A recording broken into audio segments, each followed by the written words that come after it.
Happy Saturday. Morning. Morning. I know some of you I don't recognize, but that's okay. I'm going to get to know who you are in just a minute.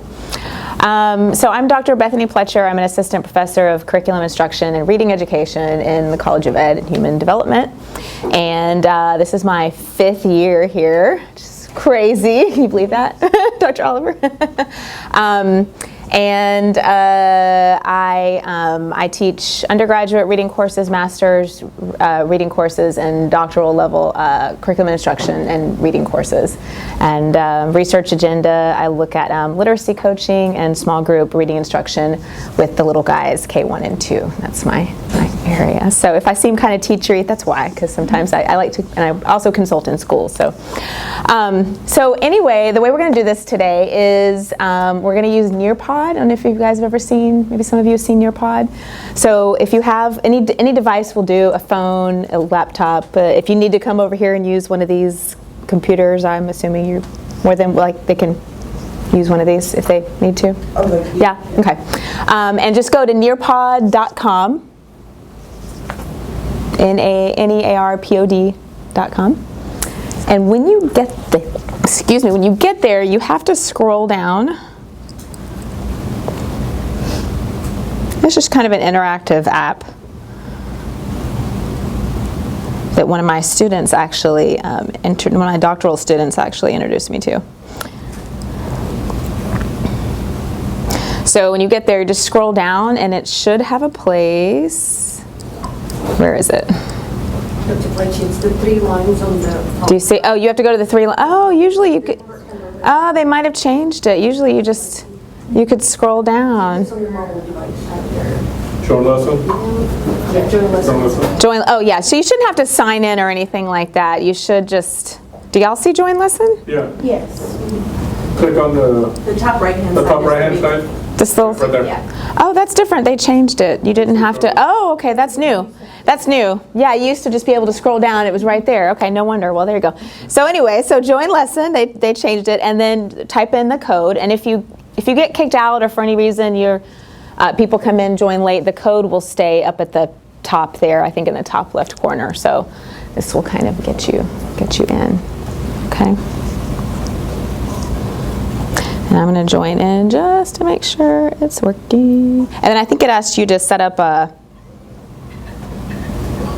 your name or initials or something. And you can use a pseudonym if you want. Although we're not taking any quizzes or anything like that. So that's just a caution. I learned that if you put your name in, you have a quiz, it'll show the names up there. So.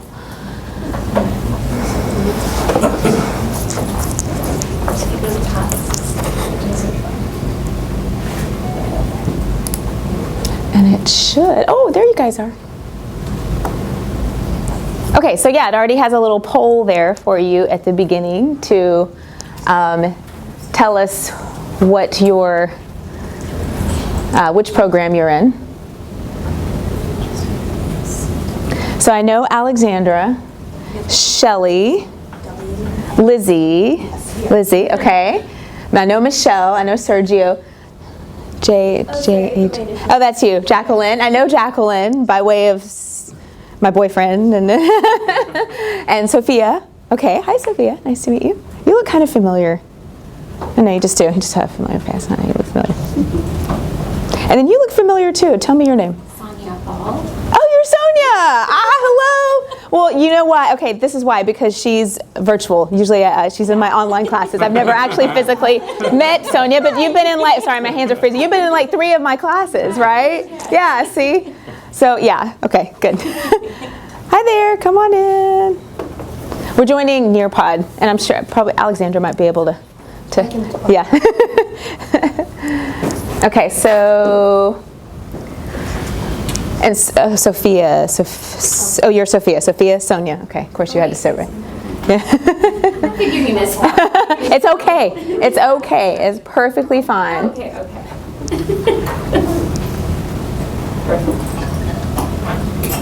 And we'll wait till, and tell me your name again. Mandy. Mandy. Okay, Mandy. Have you ever used Nearpod before, Mandy? Okay, it's fun. It's really easy to use. Nearpod.com? Nearpod.com, yeah. And you'll just go in and fill in your information.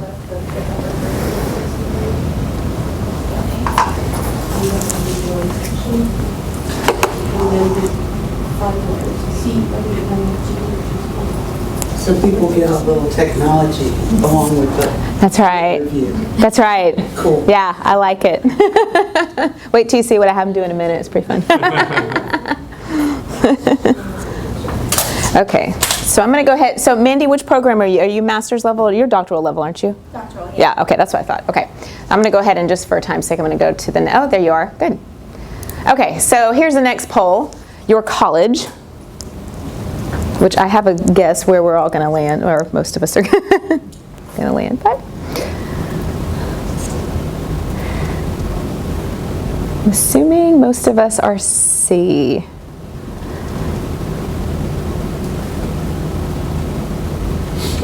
Oh, It's not on there. what's on there? Life sciences.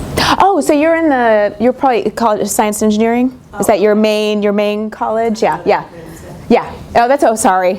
I shouldn't assume everybody knows that. Oh, we have college, here's in liberal arts. Oh, good, okay. The next slide I'll ask for your discipline, or like what you're, yeah. Okay, good. Excellent. Okay, we got everybody? Sonia, you're in COEHD, I know, okay. Okay. Aha, topic are you studying in 20 words or less. If you don't have a topic, you don't know what you're studying, you can give us what your degree is in if you're not, or maybe a topic you're working on now if you're not in thesis or dissertation stage, maybe something else you're working on. That's perfectly fine.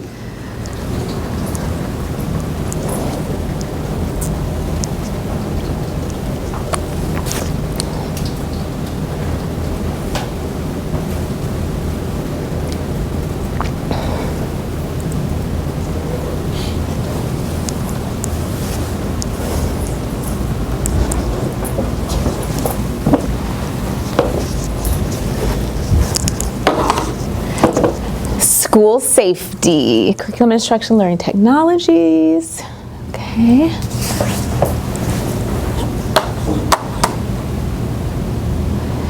Counselor education, restorative justice. I do not know what that is, but that's okay. I know the counselor education part. Well, that's what my review is going to be on, so I'm Okay. also learning about it too. Oh, good.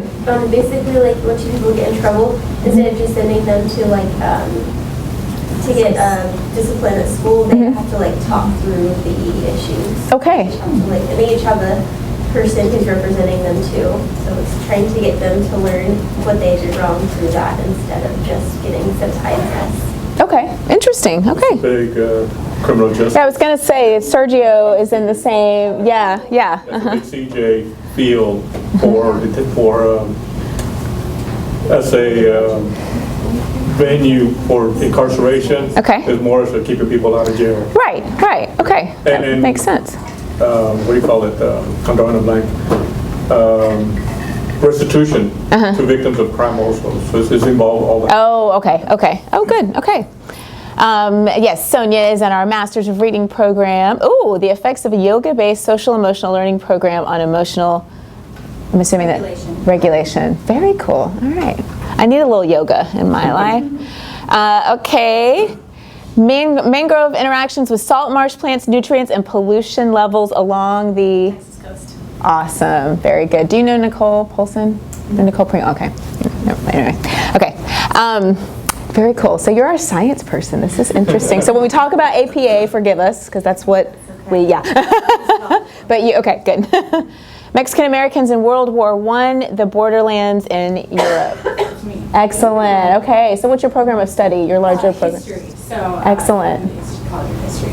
Okay, good. And so you guys probably use a different. What do you use for your We use study? Chicago Terravian, Okay. which is like, I know bizarre, but I know. That's Don't worry okay. about it. That's okay. All right, I won't. And Shelley, reading achievement, specifically effects of disaster on vulnerable populations. Yes, I'm very familiar with your topic. I got to read her comps. And she's in, oh, well, actually, that's the next slide. I won't spoil that. It's the next slide. All right, okay, awesome. Did I miss anybody? Did I get everybody? Oh, Michelle. Michelle, where are you? I just put it. Oh, there you are. Critical race theory, diverse learners in an ELA setting and the correlation to. Mathematics, performance, as well as teacher self-efficacy. Okay, excellent. And you're taking your comps class right now, too. So you're, right? Being comps in the spring. Oh, in the spring. You're taking curriculum research design right now. Yeah, okay, that's right. All right. Okay. So last little question here, a little poll, I promise. At what point are you in your program of study? And hopefully one of these will apply. If not, you can just not answer and you can let us know.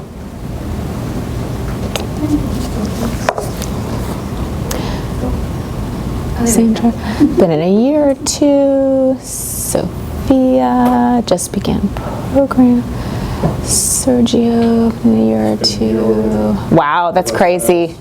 That's crazy. Just began program, yes. Mandy, beginning thesis, capstone, and who do we got over here? Thesis, capstone, dissertation, Shelley. Okay. And then, Sonia. Okay, beginning thesis. Okay. Excellent. So we're in different, and this is just to show us, oh, hey! You don't have to answer the questions because I know you, so you're good. This is Chelsea. If you don't know Chelsea Hawkinson.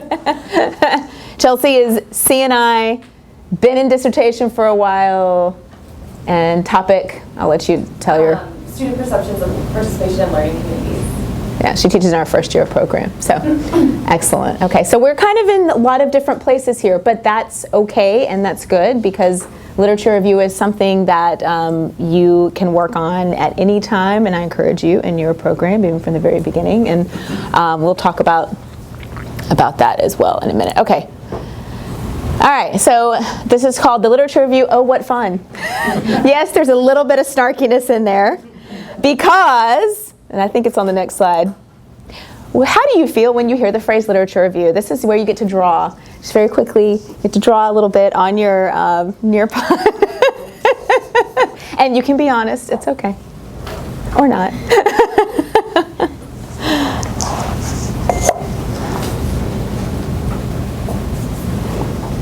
This is a fun app. There's lots of different little activities you can do and things. Question mark. What does that mean? Betsy, I'm not confident in the area. I know I have a lot more to learn about lit review, so that's okay. my question mark. Okay. Oh no. Snooze fest. Oh, this is good. I gotta take a picture of this because I don't know if these save. Alexandra, look at you. They will save. You can get full record of every. Oh, you can. It'll save. Okay. Are you Okay. the originator or something? Yes, I am. Then you can full download full participation. Okay, you'll have to help me with that after to make sure I don't erase. Okay. So you feel pretty good. Well, I have to. You have to. Yes. I have to. I do put red eyes a little. Oh, I see. Oh, okay. Yeah. A little bit scary. Okay. Oh, this is good, Sonia. Nervous wreck. Okay. All right. Who's down here? Mandy. Kind of.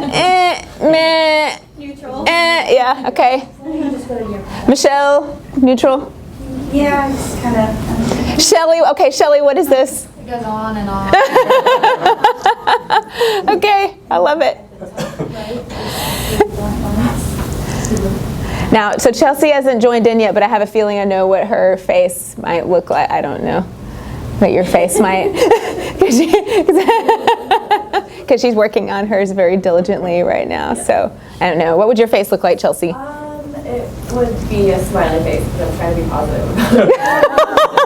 I like the positive attitude and the enthusiasm. Okay, so hopefully after this, short, I'm not going to keep you for longer than about an hour, and I'm just going to have a very kind of an informal. I'm very informal, by the way. Those of you who know me have taken classes with me. I like discussion. I don't want to sit up and preach to you. So anytime you want to jump in, ask a question, let me know, because these can be buggers. And I do encourage you to, and I wrote down a couple things that I didn't put here that I just wanted to throw in there. Probably the best way to practice, I know you're asked to, in classes, you're probably asked to write a lot of just straight up literature reviews. Do those well, because those can be publications. We often forget publication doesn't have to be a study or a research study with participants and methods and everything else. It can be a synthesis of the literature. We see those oftentimes, and those are often very interesting. So if you have a really good one that you've been working on related to maybe a famous author in your field or a topic that needs a lot of extra information that's not there that you've been missing, you can submit that for publication eventually. That's your work. Hi. Hello. How are you? And what's your name? Miriam. Miriam. And what program are you in, Miriam? I have PhD. Uh-huh. I have PhD Okay. Business Administration. Oh, good. Okay. Well, welcome. Okay. And you're very blue today. I like that. Very blue. So keep that in mind. Don't forget about that. That can be a great publication opportunity for you. The other good way to do is work with one of your professors on a research study. It's a great way to get in and get practice, because I guarantee you, I know what they're going to ask you to do. Okay, I need you to work on literature review. Start gathering articles, and that's a great way to just get experience and get your name on a publication again, because if you write that and contribute, you really need to be an author on something like that. So it's a great, and I brought a couple today. I brought one that one of our doctoral students did for another professor and myself. So great practice. So I just wanted to throw that in there. Of course, like anything else, the more you do it, the better. So I know many of you are at different levels, so you might hear some things that, oh yes, I already know that, and that's fine, or maybe some reminders. But really what I've included here today are just some of the biggies and some of the things that I've noticed, and there's actually a slide here that says common errors, just things that I've noticed with students and with myself, because very often when I submit a manuscript for publication and it comes back as either a revise and resubmit or a rejection, they have something to say about the literature review. So I'm going to kind of give you some lessons that I've learned that people have told me. Like I said, I brought some examples today. So just remember, a literature review is a summary, but more importantly, and that's why this is in bold, a synthesis of research. I think if you think about it, kind of take away the word summary even and really focus on the word synthesis, and always keep that in the back of your mind as you're writing a literature review. That will help you. Because if you think rehashing or just regurgitating information, it's going to be a snooze fest. Whoever says it, a snooze fest. You want it to be interesting, and yes, it can be a little dry because you're reporting information, but you need to do it in a way that's interesting and a little different than what's been done before. So if you think about it as this lovely merging of ideas and themes, that will help you in the long run, okay, to work on literature review. Some things you're looking for in literature review, and of course this is going to be a little bit different for your discipline and what you're studying, but really you are looking at content, participants, different methods you come across, and of course gaps. And I know if you're working on a study or a dissertation thesis, I know your professor has told you, where's the gap? And you need to make that clear, because that sets the stage for your study. Because otherwise, okay, if there aren't any gaps, then why is my study important and why is it contributing to the field? And maybe what you're studying has been looked at a bazillion times before, but now you're looking at it with first graders instead of high schoolers. Okay, so you're adding a different dimension, okay, or with a different another subgroup or population. Okay. Of course, it's going to build around your theoretical framework, and I know there's a whole separate workshop that I think Dr. Watson does on theoretical frameworks. It's very good. It also highlights the importance of your own research question. So you're using these studies as, of course, evidence that your questions that you're bringing forth are valid and interesting and will contribute. Okay, so that's why often you'll see a literature review and the questions right after.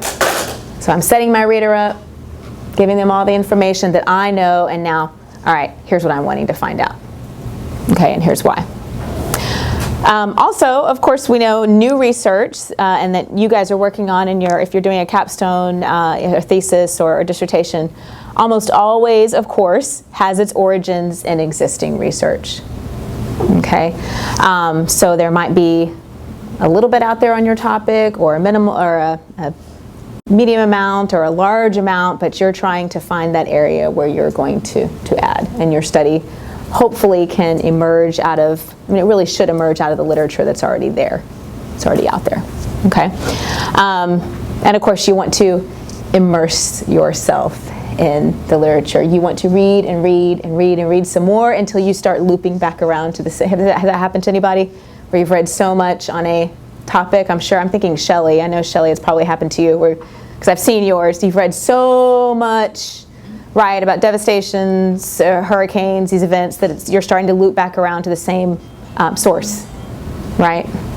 And so that's a good thing. That means you're doing a lot of reading if you keep kind of coming back around to the same references. But that's kind of, students always ask, well, how do I know how much is enough, or what's the length of that one? When do you stop? And never. I'm sorry, Alexandra, what? No, it's the same thing. Like, Yeah. I'm starting looking, and it just goes and goes, and you go deeper, and you go in directions to where it starts kind of getting out of hand. And we had first experiences where I was writing those annotated bibliographies. Yes. I don't want to jump ahead, but I thought that was a good experience to start writing down. Yes. Otherwise, it's Right, exactly, yeah. And you'll get a feeling of when to stop. Like I said, when everything, it's kind of rehashing what you've already said, and you're not finding any new sources. And of course, your chair or professor who's working with you can help you with that as well. And of course, if you're on a timeline like a dissertation, there's a point where you're going to have to stop for now, and then you'll probably go back and add to it after you look at your findings and write that chapter on your findings. You'll definitely go back and add things in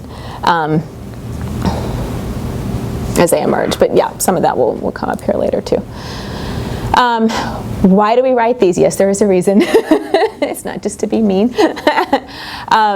So of course you want to place your research project within an existing knowledge base, and you want to be knowledgeable about what that is, so that it establishes your credibility in a dissertation or a publication, that you know what you're talking about. And that you know who the major players are, and when you start, and all of you at some point, you should, of course, present at a conference the work that you're doing. And at a lot of conferences, and there's always a question period, you're going to get questions, and people are going to ask. You need to know your field and what you've studied very well, and be able to have those discussions. We already talked about identifying the need for your research and why it's important. Also, looking at other pieces of work can help you choose possible procedures and methods that you might not have thought about before, and not necessarily a replication of another study, but just ideas. Oftentimes, I'll read a piece and go, "Oh, I would love to do something like that, so I'm going to stash it away, for later, or use this method. I hadn't thought about that yet." Okay. And of course, doing a literature review is going to help you narrow and further refine what you're looking at in your research questions. And of course, you're going to come across things that are all over the place and maybe not necessary for, too wide, maybe not necessary for what you're looking at. Okay. So I added this slide actually recently because I'm chairing a few dissertation committees right now, and of course this is a biggie that I'm noticing with doctoral students. When do I work on this piece? And really it's, oh bless you. Really it's always until you're finished, right? The literature review especially is a work in progress until you're completely done. So while you're narrowing your research topic, of course, while you're formulating your research questions, then later as you're analyzing your data, after you've analyzed your data, before writing your discussion section, because of course your discussion section is going to be tied back in, right, to your literature review, and you're going to go back and discuss, here what I found is similar or not similar or kind of similar to the literature review. So basically, yeah, it's a working draft until everything is a final draft, and the whole piece isn't a draft anymore. So, and that can make it tricky, because we often okay, I wrote it, I'm done, I'm good, I'm gonna put it away, and I don't want to look at it again, right? Right? It is. It really is. It is so, and that for all of us, and that will never stop. I'm sorry. You'll always feel that way about the literature review. But it is important to go back, because, and that's, again, a lesson I've learned from submitting publications, is if there are pieces you talk about in findings and discussion, and those aren't hashed out well enough in the literature review, you're going to get called on it. Because you should have talked about it up here if you're going to talk about it down here as one of your findings. Okay, and of course that might not be something you know until later, until after you've, regardless of the method you're using, have reviewed your findings. So it's always a work in progress.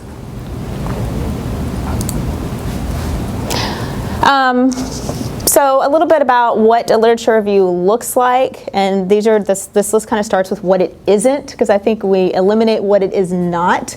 That's helpful. It's not an opinion piece.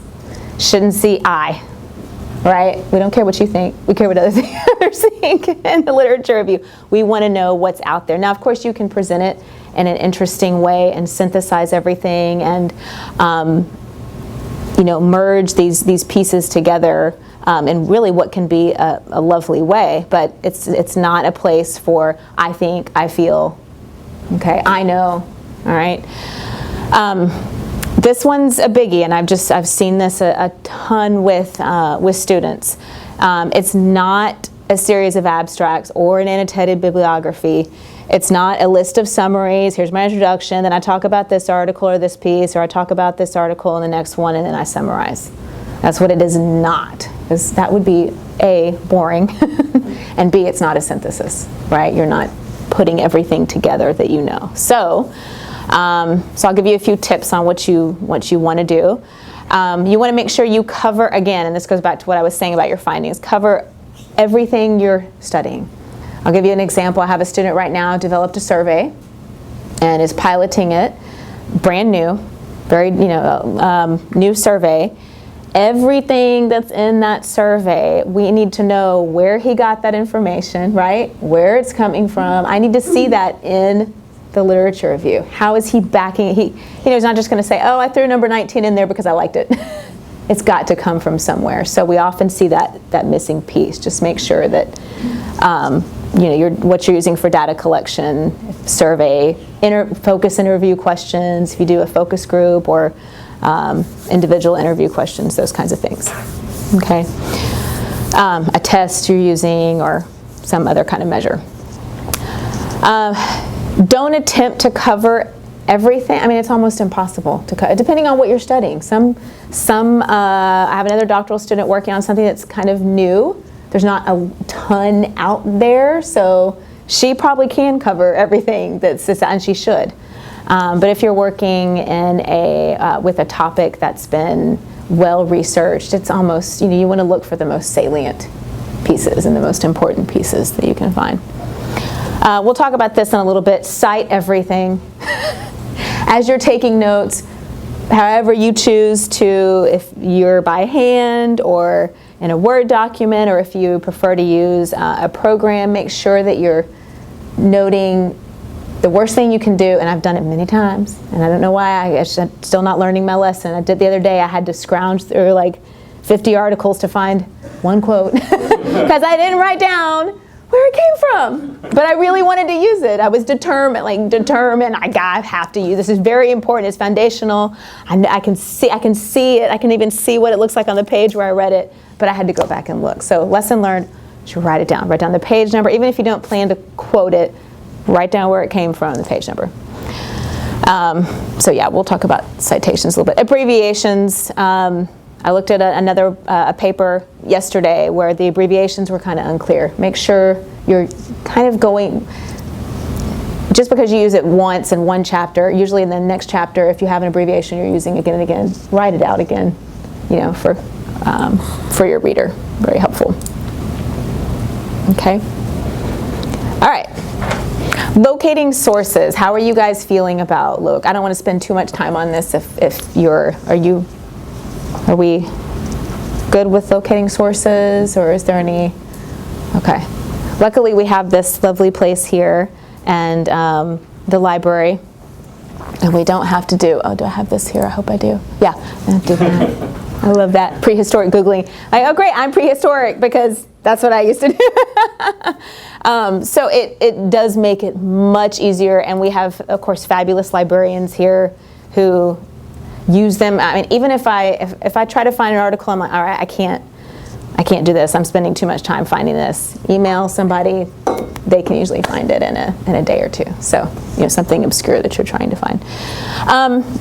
Your professors will have different, ideas and how they want you to work with, especially the how recent the sources are, because some sources read the introduction and then kind of even skip to the last part, the discussion findings, and see, okay, is this going to be worth my time investing in reading the entire article? Because oftentimes they can be really, really misleading.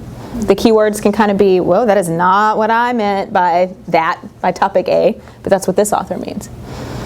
And it's important to go back and reread. So you're reading it once just to absorb it, reading it again to take notes, write an annotated bibliography piece on important information and themes. It's also important to don't just read 5 articles and then go back and take notes on 5 articles. I mean, you guys probably know that because it's all going to start running together. So it's best to spend time with an article, write those notes down, then go to your next one. And you can always come back if you need to, because otherwise you're just everything's going to run together, and then you'll think, okay, where did I get that information?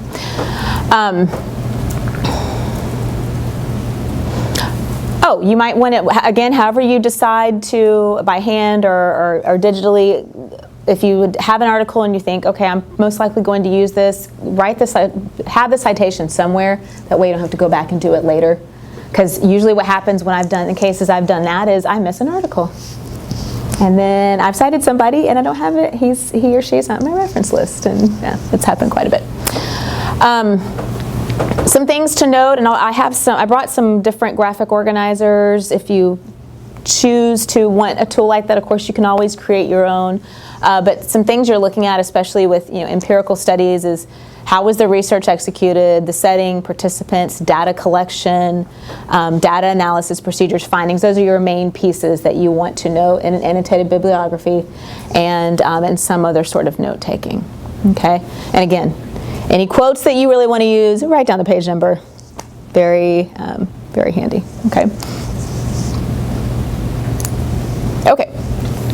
So annotated bibliography, like Alexandra already mentioned, very useful tool, especially in kind of the beginning stages when you're reading articles.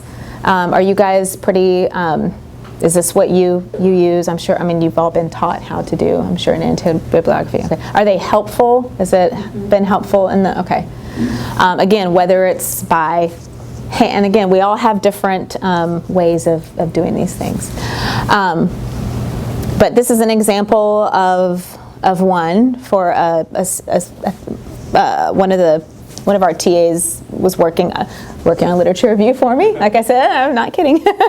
And this is from Reading Research Quarterly, is the holy grail in my field of as far as research journals go. And so this is hers. So hold on, I'm going to go to the next slide real quick. Let's go. Oh, where is it? Okay. So this is the next little slide here. It's a little collaborate board. So what I'd like you to do is just read that annotated bibliography example just really quickly. And then what? You're going to say no. Well, what if y'all write something naughty on there, Alexandra? Okay. Okay. So what I'd like you to just read this, and then with a partner, or if you want to do it on your own, that's okay. If you don't have to work with somebody, if you don't want to, just write a couple notes about what you notice about this entry. Okay. It should be.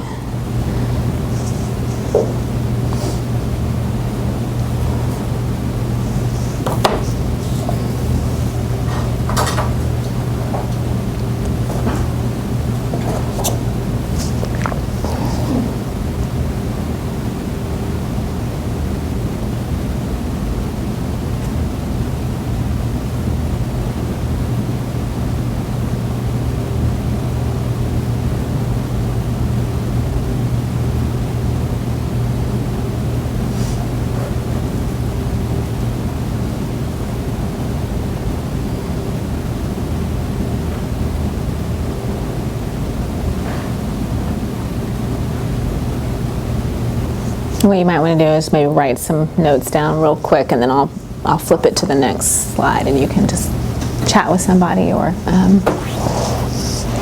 on your own.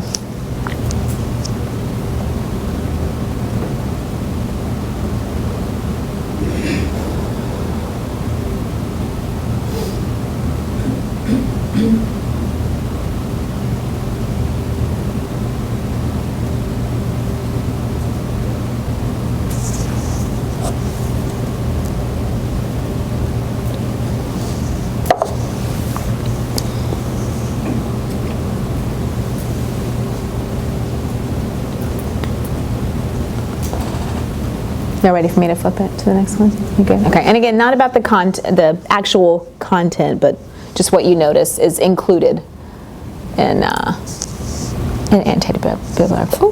So I'll just give you just a couple minutes to just write a couple. You don't have to do anything. You don't have to write a novel. I think there's a 250 maybe character limit here. Yeah, I think it's a character limit.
Is there anybody else still?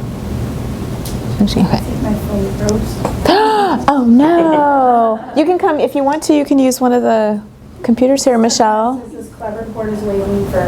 Oh no! Maybe log out or close out and come. You can if you close out and come back in. It should just jump right where we are. Yeah. Okay. All right.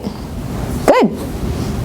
Yeah, and this is yeah, Sophia. What does this mean and why is it important? That would be a nice thing to add.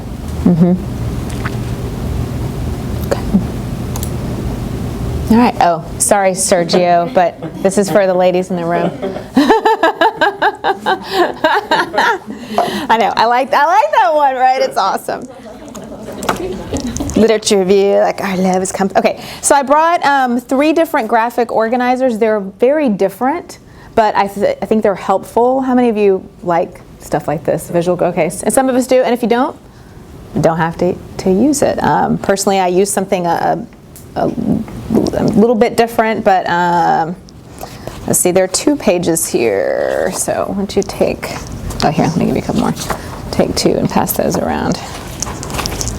Let's start over here. Sergio, here you go.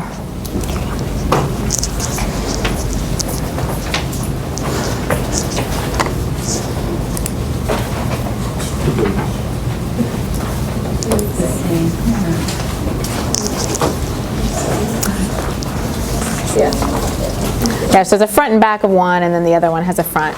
So, oh, and if there are any extras, is there an extra? Do you? Oh, yeah, yours was the master. That's okay. You can have the master. You're fine. Were there any extra? Maybe I made just enough. Oh, I did good. Okay, that's okay. Okay, good. I'm gonna look on with Sergio then. Sure. You can use them. Okay, thank you.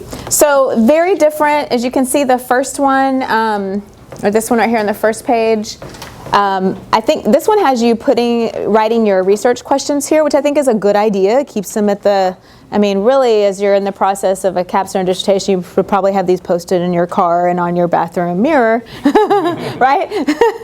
To remind you, but this one is, so here we have our different articles, different authors, and kind of like a little mini annotated bibliography, and then you're looking for for themes in each of these, and so that's how this one is charted out. This one's a little bit different because this is actually this one might be a precursor to this one, because you're just listening, as you're reading an article, they're kind of, it doesn't matter what order they are here, your source, methods, and this is, of course, if it's an empirical research study, data collected, data analysis, results, and implications. just in a nutshell. That's no. You don't have this one? Just on the back? Turn. Yeah, it should be there. I did check these and make sure before I brought them because I've learned. Okay, yeah, you should. Yeah, there you go. Sorry, it's on the back. And I can get these to you electronically as well. That way, if you want to type in, and of course you can create your own. These aren't mine. Like, oh, she said I have to use this one. You can create one that's and to your field as well, right? I mean, you guys, it might be a little bit different, So that one's a little different, and then this one is kind of similar to the first page, but has main idea, ABC, themes that you're finding, and then which sources cover that theme. So, as I start reading an article, I might find, I'm trying to think of something I have here. This one's on literacy coaching. Okay, so if I'm looking at a coaching conversations, there's my first kind of theme that I'm looking at. I read an article, here's what, Smith says about it. And then I come across another theme in the next article, and then the next one I read goes back to this theme, so I'm going to start kind of collecting, and it gives you just a nice visual of what you're finding. And it'll show you very easily what's lacking. So I really know I need this subheading theme included in my literature review, but I only have 2 articles so far. Ooh, I better go back and look for more. So it's kind of or if you've even started working on literature review, you could use some of this to kind of check what you have so far as sources. So those can be helpful tools for you if you choose to use those. Graphic organizers. I'm just going to quickly go through some other steps here. Also, or in lieu, I'm sorry? Oh, step 3, did we miss step 3? Oh, mapping it out with a graphic organizer, if you choose to do that. Or you might do an outline. I kind of prefer, I'm an outline type of girl. I hope that pleases Ryan Gosling, but I kind of like to look at the literature review, and this might be more relatable to some of you and others depending on what kind of research you're doing. I do a lot of qualitative research, so I look at themes quite a bit, and so when I'm analyzing, a lot of I look at a lot of conversations. So right now I'm looking at conversations between tutors and children as they're writing. So I have all these, transcripts and recordings I'm looking through, and I'm finding themes, right? It's the same thing with the literature review. You're looking through all this big data set of all this literature, and you're trying to find themes, right, that are relevant to what you're studying and that kind of that naturally emerge. Okay. As far as the order, this is really going to depend on what your topic is, right? So, and you'll read a lot of literature reviews that, a lot of them I read tend to go from very general to specific, right? So they start, here's the big topic, and they start to funnel down, right? So each subheading narrows the topic a little bit, okay? Then, depending on what you're studying, sometimes we're looking at more of a chronological timeline, so historical and then moving to present day, contemporary. Sometimes literature reviews take us to, again, a broader area of theory and bring us into practice, okay? And then, of course, some work from definitions and then to examples. Does anyone in here want to give us an example of your one you're working on and how it's kind of organized, which one it matches? Do you want to? Shelley, would you? I'm going to pick on you because I know you have you had a lovely start to a literature review. Can you tell us how yours was organized? Mainly just looking at, it was more themes related to, so I took the big ideas and then subtopics under those big ideas. It was more of how it was arranged. Okay, so yours kind of on the general to specific with your study. Okay. Right. And then my theoretical frameworks played a big part in, how that was done too. Because it was basically 2 different things that had to come together to make that up. So okay. things that were done. Okay, good. Thank you. Anybody else? Yeah. I feel like I have to find a way to do all of those things at once. Okay. How is yours organized right now, or how do you? Right now it's just really sort of messy, and that is just very abruptly describing what's been done. Okay. Yeah, but I think maybe that's why I'm struggling. I'm overwhelmed by how much I need to do. So yours might work as even maybe a historical to contemporary. Yeah. Is that where yours is? Back at like critical race theory and theorists and so forth, it's more of the historical, and then that goes kind of contemporary, kind of what is going on in today's classroom. So it's kind of Okay.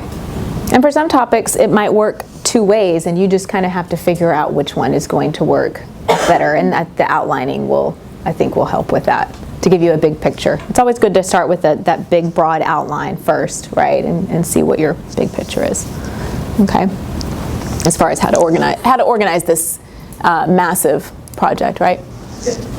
Yeah, it's a lot of stuff. So there's really no single format as you read articles, and of course the best way to learn how to do a literature review is read literature reviews, right? That gives you the best model. Not just articles, also other dissertations and thesis works are important to read. But as you're reading articles for your literature review, you can take notes from their literature reviews, right? So you're kind of killing two birds with one stone here and seeing how theirs are organized. Of course, theirs are going to be a little shorter and briefer than yours. We're only given so many pages in an article. But usually you do have an introduction, right? Just setting the reader up for, okay, here's what's going to happen. Here's what you're going to read about. And then your main section with subheadings, and those subheadings are really important, by the way. And they should be somewhat specific. One word isn't really going to cut it a lot of times with a subheading in a literature review. And I've seen that before, and it leaves me wondering, I don't understand what I'm about to read about. Right? And then a brief summary at the end that talks a little bit about what you just shared. So on the next few slides, and I'm not going to read all these pieces to you, but there's some information here about what each one looks like. Okay, of course the introduction is going to set up our reader. You might talk a little bit about how sources were located and expanded on as part of your literature review, and of course you're going to define any major terms that you're about to discuss with your reader before those are shared. Okay. Of course, this main section, this is the biggie, right? Organize thematically, okay, very important to have those subheadings there that delineate each topic that you're discussing.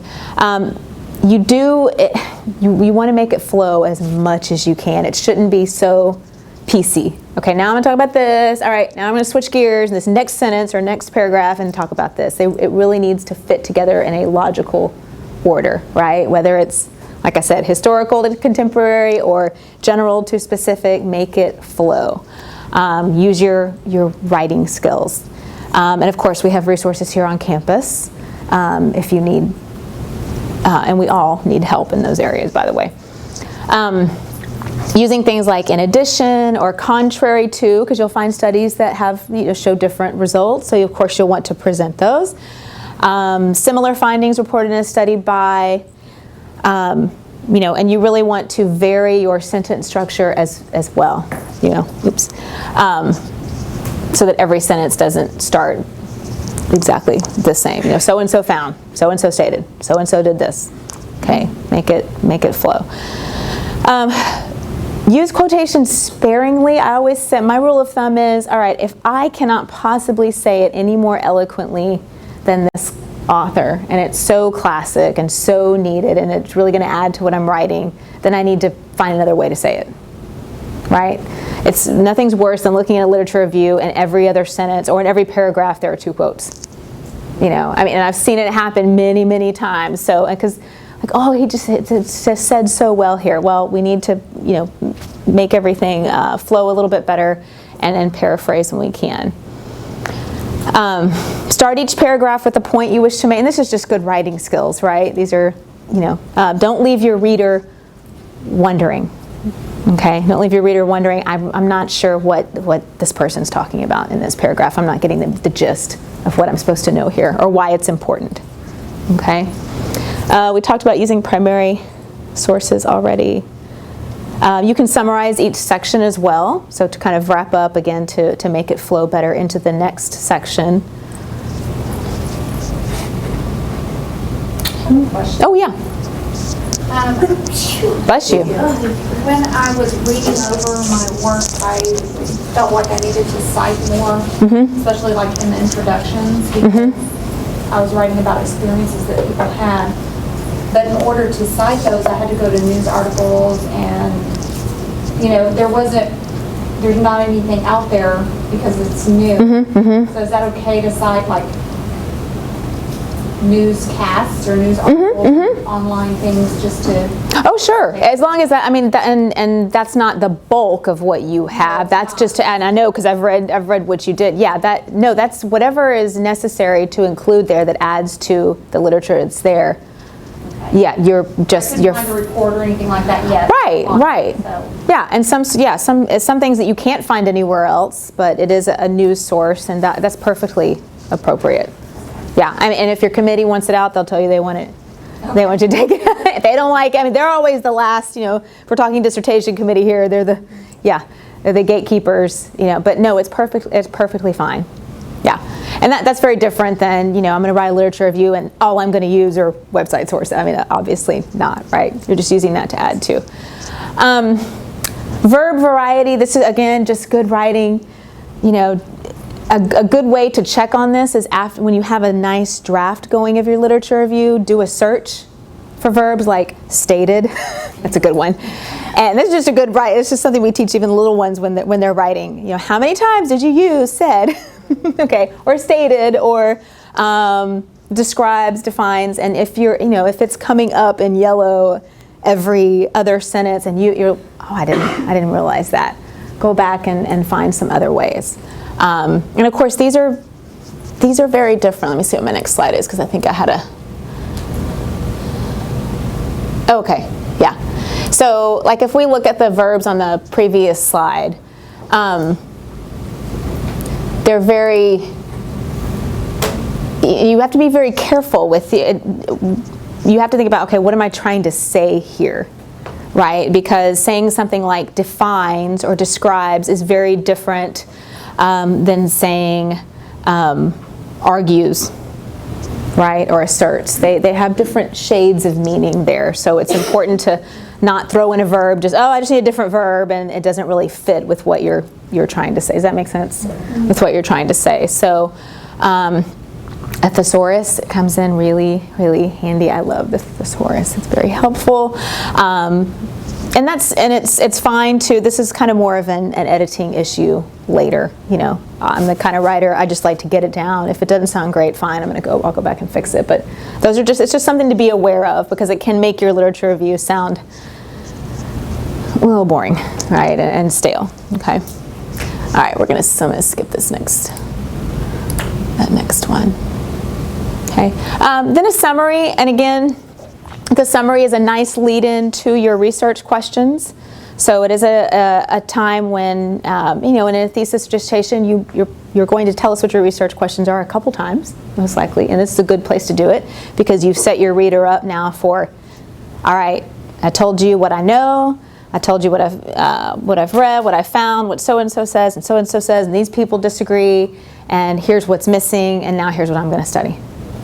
Okay, so it's just a short summary that kind of summarizes the themes that you just presented. So what has been done, what's not been done, okay, now what needs to be done. Here I am. Here I am, I'm going to do it. Okay, this is what I talked about before, and I threw this in here recently again because of a student I was working with, to really look at all your tools, consider all facets of your study, and this goes back to how do I know when I'm done, and have someone else read your work, and kind of even to make a chart maybe that I'm having a student do this, that cross-references the tool you're using with your literature review, right? So that, and this person doesn't even have findings yet, but that's okay, but I want to make sure whatever he has found, because he's asking survey participants to it's like a checklist. What practices do you use, right? Well, that list of practices he has, they come from somewhere, so he needs to go back and cross-reference. So I think that can be very helpful, and so that's why I included that here. I think that's a good strategy to use to make sure you have covered all your bases. Okay, all right. Common errors that we see, and this is another new piece I put in here, and this is for master's and doctoral students I've worked with. Course number 1, insufficient breadth of review, and we just talked about that. Knowing when you're done, not saying, all right, I can't do this anymore, I'm done. That's not a good enough reason to say you're done with your literature review. I don't want to do it anymore. And you will, and those of you, I know some of you have felt that before or might be in the process of feeling that way when you're just, I've got a stack this big, if you printed them out, or you've got just, hundreds of files, and it's overwhelming. So, when you get to that place, it might be good to step back, but then find a way to organize yourself. I think once you can get in, organize yourself, maybe use a helpful chart like that will make it more manageable. Here's what I've done, here's what I'm going to do, here's what's missing, okay? Yeah. Can I make pointers, because I feel I'll be done with classes soon. Mm-hmm. I feel like I have binder after binder after folder after binder. Is there a way to organize it in a way where when I'm ready in about a couple of months to actually start, the data processing, collecting, and to kind of have it all where I need it to be? Does that make sense? It depends on how you're most comfortable doing that. Are you using hard copies? Okay, so you're using hard copies. But I mean, I printed and kept. Okay. So there are a few. Some of you might use some of the tools that. Have you used one of the? I like Zotero. Zotero. Okay, so if you've used something like that, and that can be helpful. And they at the library here and G.R.O.W. They can train you. Yeah, they can train to use that if you want to use digital, and just to keep everything organized. As far as what you have now, what I would do with all the stuff you have now is group it somehow, color code, I don't know, which so that you're not all over the place with binders everywhere and stuff everywhere. With hard copies too, one thing I'd write at the top, okay, I have read, yes, I have an annotated bibliography for this, no, I haven't done this. So it's, or use a chart. A chart can help. I mean, really, it's kind of up to you. That's very individual. You have to find out what works for you. Because what works for me, I can tell you probably might not work for, you'd probably be like, you do that? You're like, yeah, but I have to. This is how I have to do it. It works for me. I do a lot of things by hand. It's just that kind of learner I am. It works better, but doesn't mean you have to do that. But yeah, I would highly suggest if and finding out too, Michelle, what people in your program, like what Andrea is using for different projects, use people in your, yeah. What's the name of this? Zotero. Zotero. Zotero. It's like Mendeley. There's also Mendeley. There's a OneNote. There's different formats. And specifically to annotated bibliography, sort of? Yes, and even you can install an app on your web browser, and when you're viewing an article, click that, and it automatically populates into the program. Yeah, it's great for when you're just having sources and you're searching. I just put it in the browser, so I don't have to go back and find citation style every time. And that's the Zotero? Wow, okay, thank you. And Firefox is the best operating. The only problem I found with it is that sometimes they didn't cite it correctly. Ah, right. Yes. Yeah, that's a good practice. Yeah. Yeah, exactly. That's good to go back and check. Yeah. We already talked about primary sources. Use of non-scholarly material, again, that goes back to Shelley's question. Just use your better judgment. As long as that's not all you have, if it adds to what you're looking at, it's okay. It's all right. Your review reads like an annotated bibliography. Yeah, we don't want that. Okay, shouldn't read. That's a tool to help you know what you have and start finding themes, not a... failure to include studies that contradict what you found when you go back. Just because the author says something that you don't like and you don't believe in, which I come across those all the time. I do. I'm like, nope, he's wrong. I don't care if he's Dr. So-and-so and he's very famous in my field. That's wrong. But I have to include it anyway because it's, maybe it's in Reading Research Quarterly and it's, it's a valid piece of research I have to record. So make sure you're including all dimensions, right, of related to your study. Citations, citations, citations. Need I say more? Whatever you use, APA, Chicago, whatever, cite and cite properly. Get to know the manual. I know for a lot of us it's APA, so we get to know our manual very well. And once you get to know it, you can kind of start memorizing. You have some things memorized, but very, very important to cite and cite correctly and know the rules. And again, when you start sending out things for publication, that drives them nuts.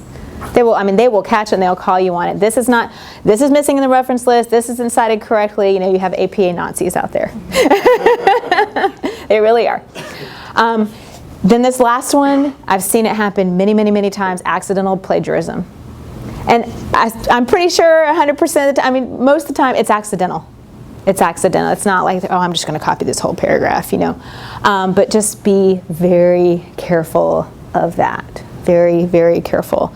Even if it's a phrase, it doesn't matter. It's plagiarism. So again, if it's a certain quote you really, really want to use the quote, okay, and paraphrase. And just here's a little note about plagiarism. I love this meme. I notice you don't cite your sources. I too like to live dangerously. Don't do that. So here, plagiarism includes, and I just include this because these are all plagiarism.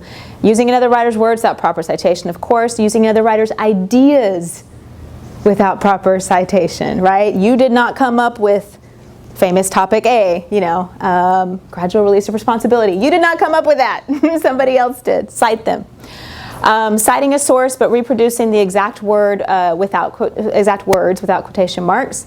Borrowing the structure of another author's phrases, sentences without giving the source. Borrowing all or part of another student's paper. Or yourself, by the way, if you're citing yourself, you need to cite yourself.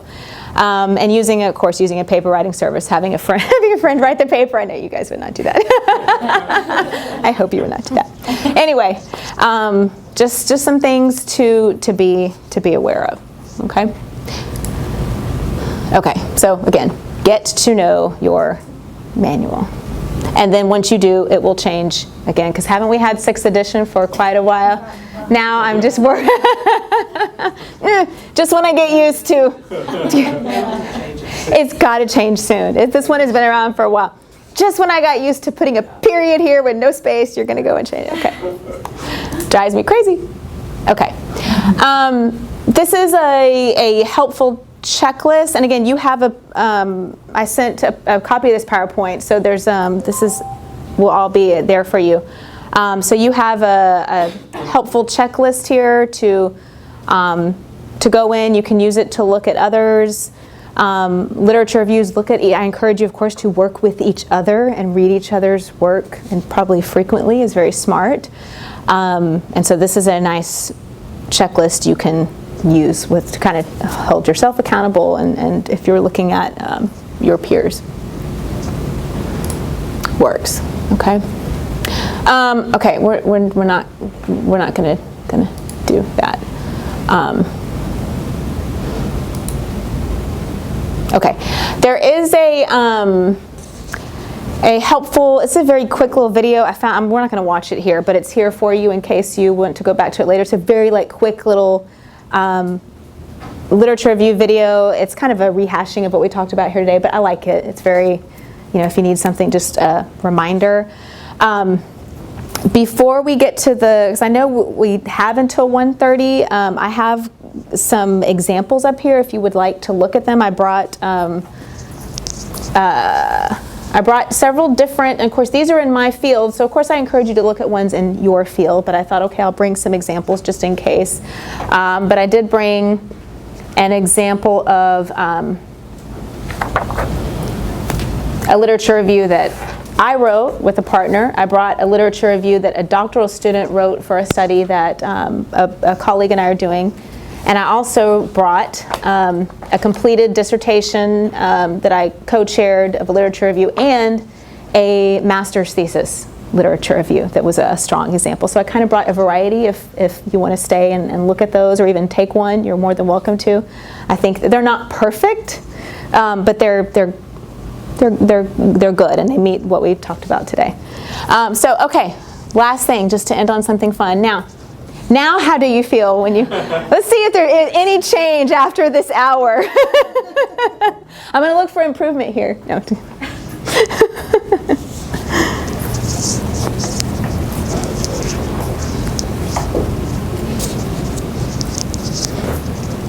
I'm going to go back to the original ones. A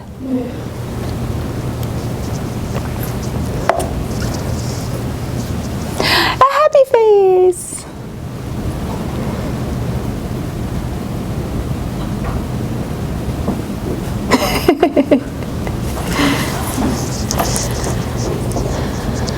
Oh, look, sunshine. A star. Yay, Jackie. Another happy face. Ready. All right, Chelsea. Hopeful. Yay. Wait, that's not fair. That's too fancy. She has an advantage over all of us here.